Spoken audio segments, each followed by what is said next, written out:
for example, we're dealing now with the question of how the human mind works. And that's the issue we're dealing with when looking at Mars. I mean, to summarize what I said on this one thing, is that the significance of curiosity is that it forces us to recognize that given the large panoply of factors which are taken into account by NASA, and in this case, we don't even approach satisfactory answers. So we are faced with questions to which we have to find the solutions. And therefore, this means that we have to look at something wrong with our system. And what was wrong in our system is that when we're operating on a very small scale, like an Earth scale, we don't have a sufficient order of magnitude of fact and evidence to question certain kinds of considerations. Now, when we're looking at this operation with curiosity, and it really is a very good name for it. Yes. Actually. I don't think there was a childish thought in anybody's mind when that was said, unless you had a very brilliant child. But the point is, how are we dealing with this question, this Mars now? What's the change? We are actually operating in control of Mars as an experimental object at the speed of light. So we now have receptacles on Mars which we use to measure effects which are transmitted to us at the speed of light. In other words, you have changes in process, but the changes in process you can measure at the rate of the speed of light. That makes things much more interesting. All right. So now you have a possibility of discovery on the basis, because even doing this is an experiment. But the real fun comes when you start looking at the order of magnitude of evidence, factors of evidence, and you look at them and you say, wait a minute, all this stuff we have, which we consider evidence when we look at the human mind on Earth, all this is not really adequate. When we can go beyond these limitations, and we must go beyond these limitations to find out things that we cannot find in terms of these collections of apparatus. Now, how do we do that? We do that because at the speed of light, you are introducing a factor of measurement which we, working from Earth, on Earth, could not really find convenient to us. This is a very convenient experiment. If all this apparatus that corresponds to sense perception on Earth, it's a little more complicated in some respects than sense perception on Earth is usually practiced. But we know that sense perception, and anything like sense perception, no matter how much you expand it from our knowledge of human experience, we have been expanding our knowledge of sense perception. But we have by no means reached anything of the scale we want to reach. What do we have that is better than sense perception? Speed of light. When you are measuring things in terms of the speed of light on these scales, you are now getting into a beginning understanding of mankind. You no longer are dependent upon human sense perception, even somewhat augmented human sense perception. You now are able to think in terms of things like interaction. We are interacting with all this mess out there on the route to Mars. It's a very crude kind of measurement we make at first. But the fact that we're operating at the speed of light and observing changes at the speed of light, because we're conducting the experiment on such a large scale, in terms of you have a lapse of time between the 2 points of any experiment through the speed of light that you don't have otherwise, which means that we're opening up a completely new way of thinking about the human mind. And instead of looking at the human mind the way we do now, we're going to begin to look at it from the standpoint of the speed of light differences that we're observing. We're going to look at, we have those evidences available, but we want to put various kinds of experiment under that rigor again and test a lot of these things in that fashion. because we would like to put apparatus on pieces of junk we find out there in between Earth and Mars.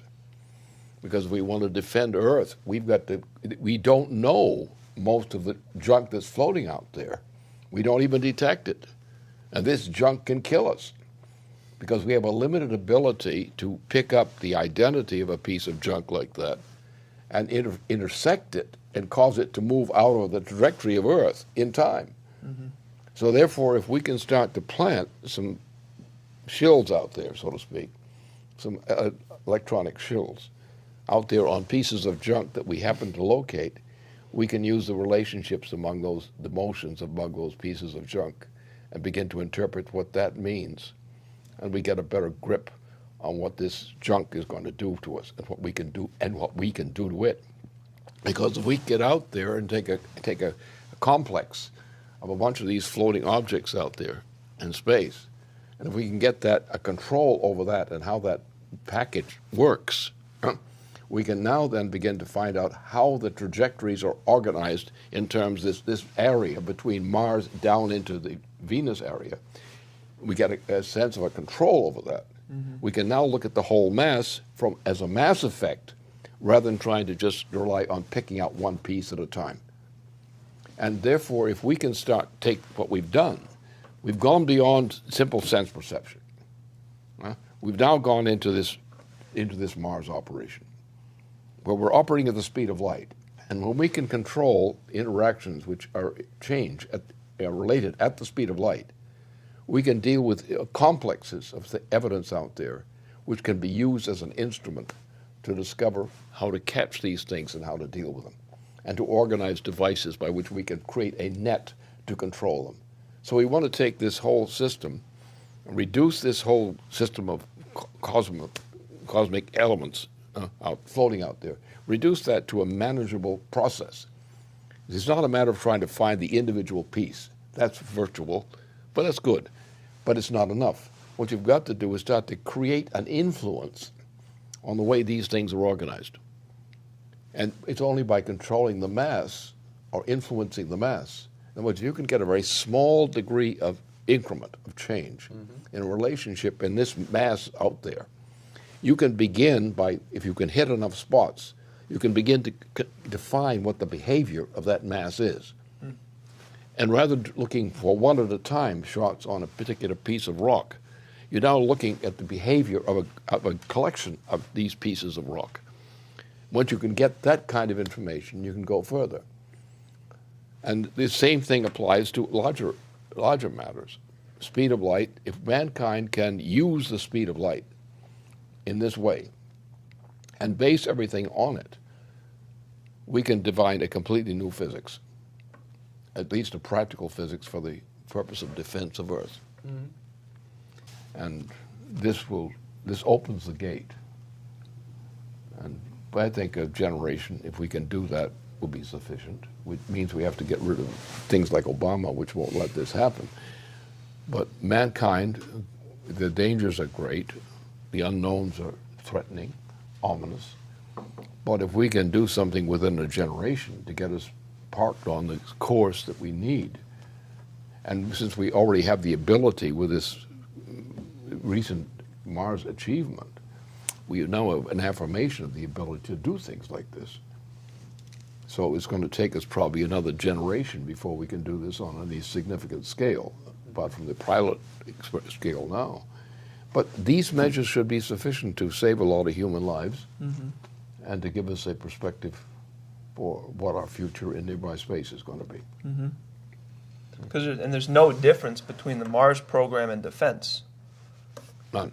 Because the whole point is you're expanding mankind's power, mankind's capability, mankind's sphere of influence and control into these domains. So the ultimate defense is going to be not just being able to blast one rock with a missile from Earth, but actually developing this whole region and expanding, I think as you used to discuss with the conception of the platforms to elevate the discussion of infrastructure because it become a banalized word, looking at the conception of successes, stages of mankind's control and development of an entire space, an entire region.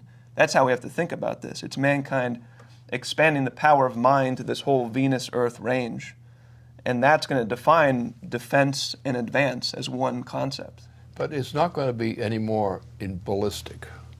No, The ballistic control of history is about to be exhausted at welcome. Right. The point is, our job is to be able to control this, gain control over these processes, and to take processes which are menacing and disorderly and bring them into conformity with some benefit from a human standpoint. Mm-hmm.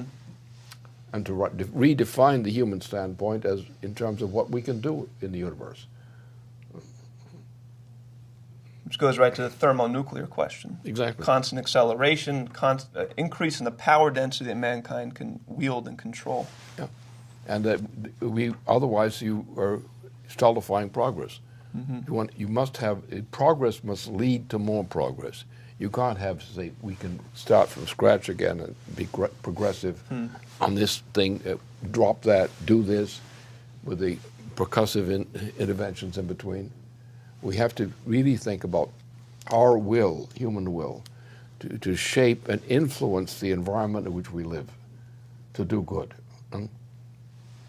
And that's it, and there's a limited amount of good that we can do within our lifetimes. But we do that. And we do that as the inspiration of doing the next thing. And I would say that this has been my intention. You know, the landing on Mars, the man on Mars, has been with me for some time. As a mission, I thought was essential. And I saw it as a product of what we're doing with the SDI. The SDI, my getting into doing that was, it just changed my view of things. And I was dealing with all the kind of political issues and so forth that were normal for that period. And once you got into this thing, I got into this thing and began to see the whole need for a whole change in the point of view. You had to look at this new point of view.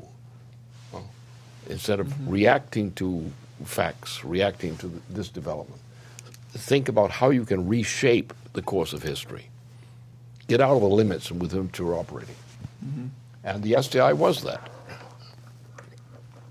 And that's a good thing. Right. Remember, you were making the point in the 80s at a certain point that the Moon-Mars mission as a science driver would necessitate the development of all the technologies that would be involved in the SDI. So again, it's a total unity. If you push the frontiers, like you're saying, completely, you blow away the current confines. You just surpass the whole current context of discussion with these science driver programs, and then you're redefining mankind. You're redefining mankind's capabilities.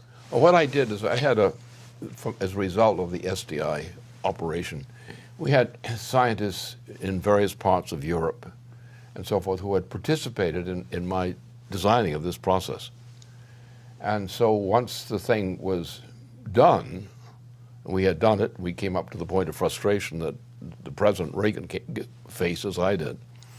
We simply continued on this space program on the basis of what we had assembled around SDI, in which you had a project SDI, which had a very strict mission orientation, and a very good one. But there were a lot of things cast on the workbenches beside the project itself, which became evidence to work on.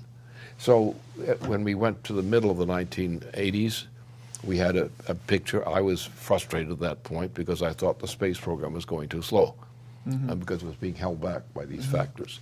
And so what happened is then a couple of years later, I did the Woman on Mars, just to take the package of what we knew at that point and push it forward and say we can do this. We can present this as a popular conception for you to understand it as a pedagogical experiment. And it did that job. But now you go on to the next level. That job is only a stepping stone to prepare for the next one.